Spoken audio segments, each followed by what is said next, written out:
hiring is very difficult because you'll never get the same dedication as one of us, which means that it's hard to justify hiring if you can say, well, I can hire or I can work an extra few hours every night and get it done myself.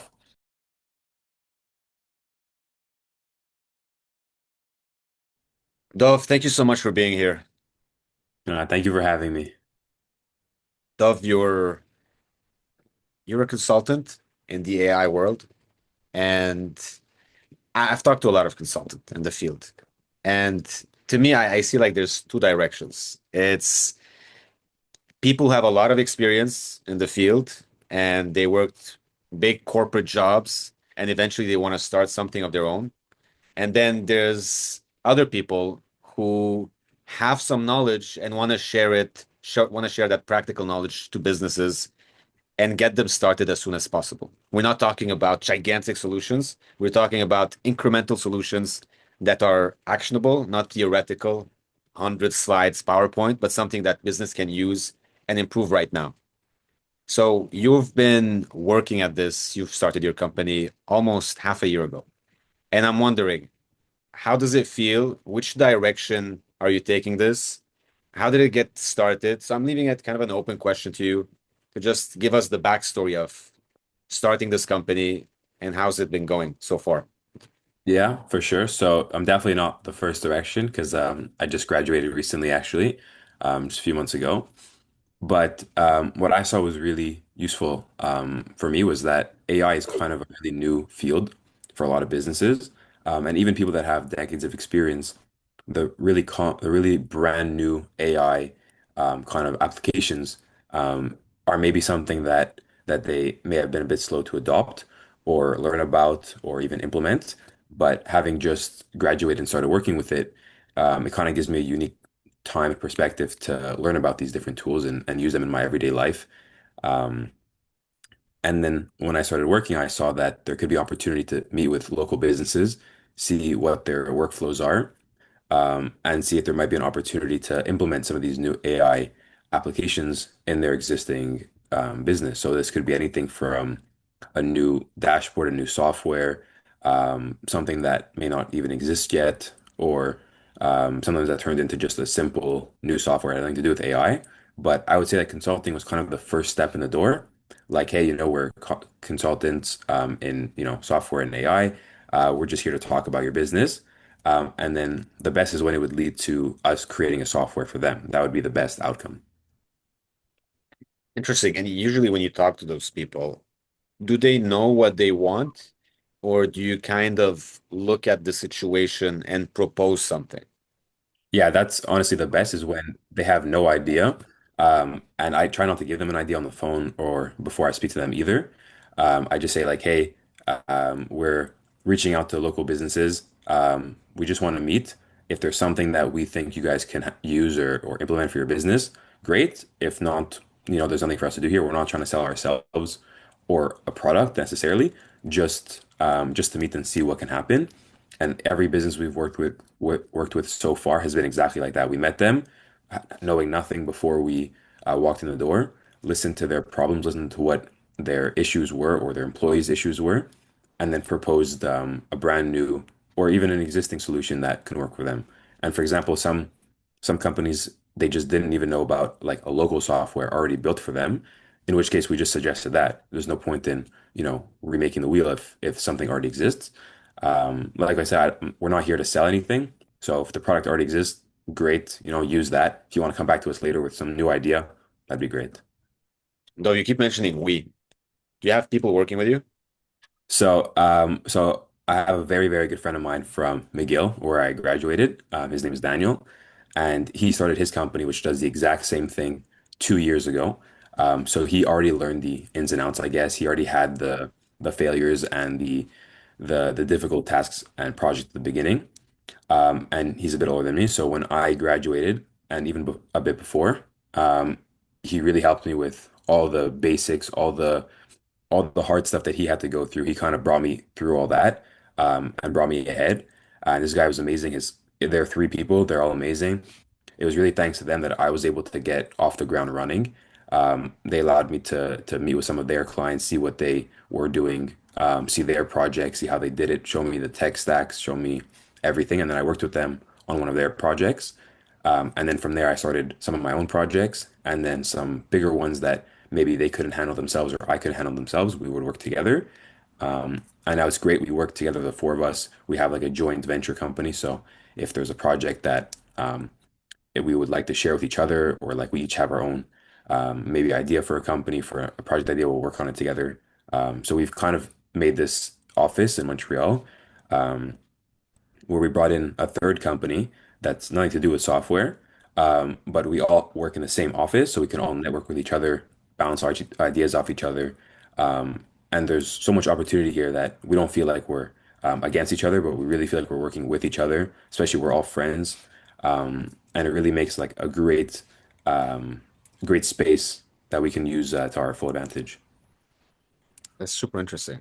I mean, especially since you just got started and you have all this infrastructure set up and this vision to scale.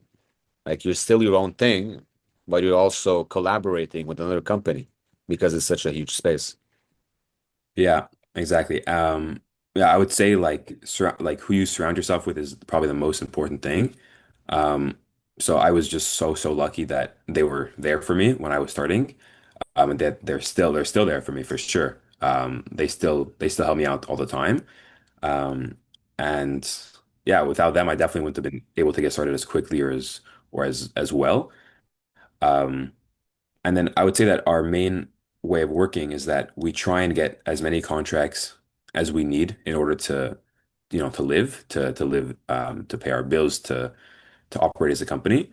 But we also like when it gives us the time to come up with our own ideas, and try out new things, release our own projects. So we're working on one now, that I shouldn't speak about. Um, but it's an idea that one of us had, and because we have the time, and the resources to, make our own projects, that's where we think we'll make, the big money. Because software as a service is great, but usually at best we own a small percentage of it. Whereas if we come up with our own project, we would own the whole thing, and we also have the experience on how to push it, which kind of market to send it to, all that kind of stuff. Interesting. So what you're saying is that all these consultancy gigs that you've done with these different companies allowed you to kind of understand what the market looks like. And based on that understanding, you now have something that you can build for yourself instead of adding features or adding software to other companies. You can build something based on what you've seen in the market because now you have some experience and gives you full ownership of a product that you can Exactly. scale. Because I think the most difficult thing in consultancy, Dov, is that your time is limited. I mean, even if you're the best and you're charging so much, you still have 24 hours a day, right? Yeah. Yeah. And another issue that we really faced recently was local talent and hiring. So we had an intern in the summer, and she was great. Um, but it's really hard to get the same quality as one of us, not because they're less talented or they're less good programmers. It's just because it's not their company. They're not going to go under if the project doesn't succeed. So if there's an issue, if there's something that doesn't work, they're not going to be there at 10 o'clock at night going to fix it, whereas the rest of us are. So hiring is very difficult, because you'll never get the same dedication as one of us, which means that it's hard to justify hiring if you can say, well, I can hire or I can work an extra few hours every night and get it done myself. So we've been in a weird state where we're not sure when we should hire, if we should hire. Um, but for now, we've been able to, as four people, when we need to be four people, it's been enough to handle some pretty big projects. So for now, we're gonna stay where we are. But you talked about scale, and that's very true that it's very difficult. If you look at, I think one of the biggest companies in Montreal that does what we do, but in a bigger scale, it's Move AI. And they started off similar to us, building projects for local companies. Now they deal with like huge companies in Montreal, like the STM, and the other big companies. And they successfully scaled, I would say. They have many small teams that work on projects. Um, but I wouldn't say that's my goal. My goal is really to release a project of mine, that is successful.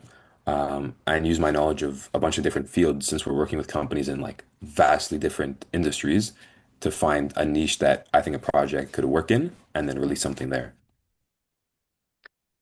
Dov, how old are you? I'm 22.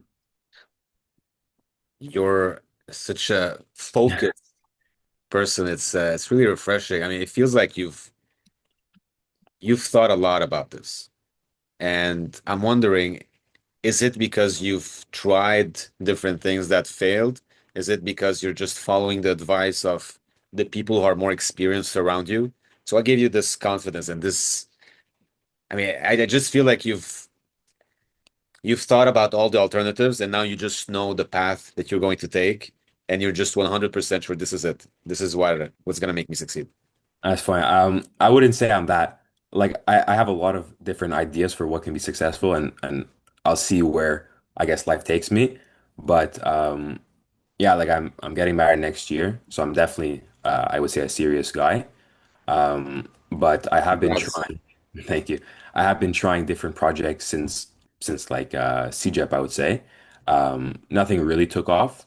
Like a bunch of different random projects, computer science stuff, other projects. Nothing took off until recently. Um, but I would say there's a few different paths that I think could be successful. Like there's also the concept of private equity and being in a field like computer science where especially us, we get to touch on a lot of different industries. So we have projects across accounting, real estate, like even like hospitality, healthcare, things like that, you're able to see, or we hope we will be able to see where the small companies are very, very successful, and there could be an opportunity there to start our own, buy existing ones. I'm talking, like 10, 15 years down the line. But I think there's a lot of different venues to go down. Um, and I'm excited to see where I'm taken. Smart. And tell me a bit about how you're approaching these new clients because all the young founders that I talk to, the main question or pushback they get is credibility. It's like, okay, I mean, I get it. You gave me a great presentation. That's a great pitch, but why should I work with you? I mean, you're fresh out of school. 100%. Yeah, that was my friend Daniel's company's biggest issue when they started. They came to a company and they're like, we can build you, the world. We can build you this amazing system that'll fix all your problems. And they're like, yeah, but how do we know that? You've never built anything. We have no proof that you've done it. So they went through the difficulty of securing that first big contract. And then they did probably the best thing that they could have done for me was say, hey, when you get your first client, show them our projects. Tell them that you worked on them. Tell them that you have the backing of the company that built these projects for you. So I did for my first client, and I showed him the projects they built. And I said, the company that, I have access to, I was a little bit shady with it. I said, this is what we built essentially, um, which worked out because they joined me on the first project. So it was in the end true. But then I would say once you have your first project, even if that means building a project yourself, which I think anyone in computer science should be doing regardless, building projects is the best way to get a job, an internship, clients, anything. You can just show them, like, I know this is not similar to your project, but look at this really cool, fancy, difficult, complex project that I built for, this other client. And then they'll say, okay, that does mean you have a bit more credibility. Another thing that worked in the past was making a very, very quick demo. So this is where actually I think AI has like what are they calling it? Where you just use Lovable or something, vibe coding. If this is where vibe coding is actually really good, you can say, hey, I'm gonna come up with a really quick demo for you. If you tell me you like it, I'll build it. And then you use something like Lovable or whatever to build the demo. You show it to them, they're like, okay, it looks good. There, it's a lot easier to trust you because you've already shown them something, even if it's not a working product yet. I respect that, Dov. One of the biggest software agencies here in Montreal, they handle clients like Couche-Tard and other giant names. Uh, the founder I talked to here, and do you know how they got started? No one No. was taking their projects. So one day they just go to a company, they pre-build the project. They're like, hey, we know you didn't ask for this, but we build it anyway. What do you think? And the owner was so impressed. He's like, okay, how much do you want for it? They said something like 5K. You know, it was their first project. They were like tiny and they were so excited. And the guy said, okay, you know what? Take 5K. Here you go. And that just triggered everything. And so and I know it's very difficult to get started, but once you get the ball rolling, one after the other, it gets easier. And but you need that hustle mentality to get it done. Everyone's been there. And so what do you think was the biggest learning? I mean, you've been at it for 6 months. You have a good entourage. I mean, people around you are seem like they're very good people, very good friends and good role models. I mean, if they Yeah. let you in and they helped you out, they didn't have to, but they Yeah. did. And so, what do you think was the biggest challenge or the biggest learning when you move from a because when you're in university, everything's the data's always perfect, the Mhm. situation's always perfect, right? You get into the real world. That's not how it is. There's a lot of variables. So, what do you think is the biggest learning for you? I would say for me, the biggest learning curve and the biggest issue I faced when I graduated, and even based on the past internships, jobs that I had, was that I feel like I was not well prepared for the real world when I graduated from computer science at McGill. I'm not sure if that's because I should have done software engineering, if I should have maybe paid attention a bit more. But I think the real issue is that they prepare you half decently for a job at a big company, which is what I had a job offer at a big company when I graduated. And I decided to take the risk and not do it because I was really scared that I would get stuck at a company and not learn anything. And then once I want to change companies or if something happens to that company, I'm screwed because I know nothing. And that was really the biggest issue. I didn't know what a tech stack was. I didn't know really what a database was or a backend server. Front end was like based on my own projects. But I think I wasn't well prepared for building a real project from the ground up, which is really important, regardless of the company you work at. It's important to understand the full structure, even if you only decide to work in, one part, let's say. So obviously, my friends helped me. They told me what resources I should look into, what I should read, what I should study up on, and practice. And through working on my own projects, I was able to learn a lot very quickly. But I would say if you're a student right now at a school like McGill or Concordia Montreal, if you're in software engineering, maybe it's different. I don't know. But definitely try to build your own projects as much as possible from the ground up. It's going to be really, really difficult.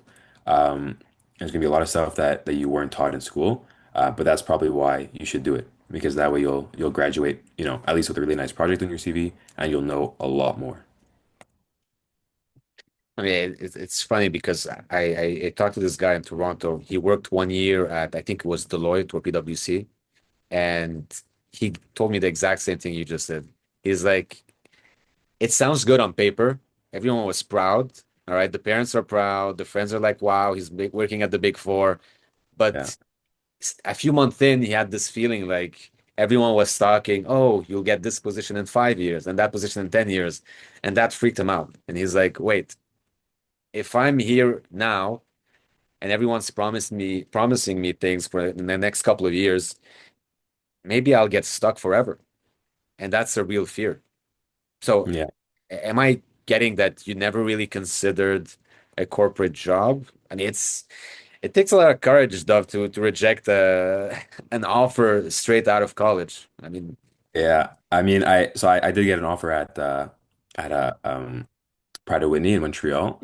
Um, and I was excited because I liked the defense industry a lot, so I thought that was really cool. And the biggest reason that I did it was like I feel a little bit bad now, but it was 2 weeks before I was supposed to start, and the role had promised, AI integrations, brand new AI software, and at a company like Pratt& Whitney, that's really impressive. Like to work on projects like that, there's room to grow. It's a new field for them, so I was pretty excited. And I met with the intern who had the position the year before for a knowledge transfer and we went through everything that I would be doing in the summer and then beyond. And it was let's say 95% Excel and 5% oh yeah you can play around with this AI thing if you want. And even the AI was like using ChatGPT to come up with very simple projects, a very simple code. To put into perspective, the person who had the job the year before was a mechanical engineering student. So if he was able to do the same job that me as a computer science student was going to do, it's obviously not a very good computer science role. So when I saw that, I said, I got the job offer once. Worst case, I could try again next year. Let me take this 1 year to try things out with a business, see how it goes. And if it works out, great. If not, I'll try and get a conventional job at the end. Mm. I mean, that's also kind of a shock when you get out of university. You expect that the level of technology in different companies will be on par with the things that you're learning. You'd be thinking, Mhm. oh, we're learning all this Python and this tech and all these libraries, so I assume people are using them. And then you find out in the real world, no one is. Like it's still that it's still like very niche silos that are making all that noise that Yeah, you see online. But yeah, I mean it's super exciting. Though I really respect what you're doing. I know it's not easy, and I can feel the focus. It's like the third time today I can feel the focus, and I think that's what it takes to get it. I think you're surrounded by the right people. You're 100% correct. If you have the right people around you, then it's gonna put you on the right track. Dov, thank you so much for doing this. I'm really excited to see where you're gonna be in the next couple of months, next year or two. appreciate it. Thank you. Thank you so much for having me. This was a great experience.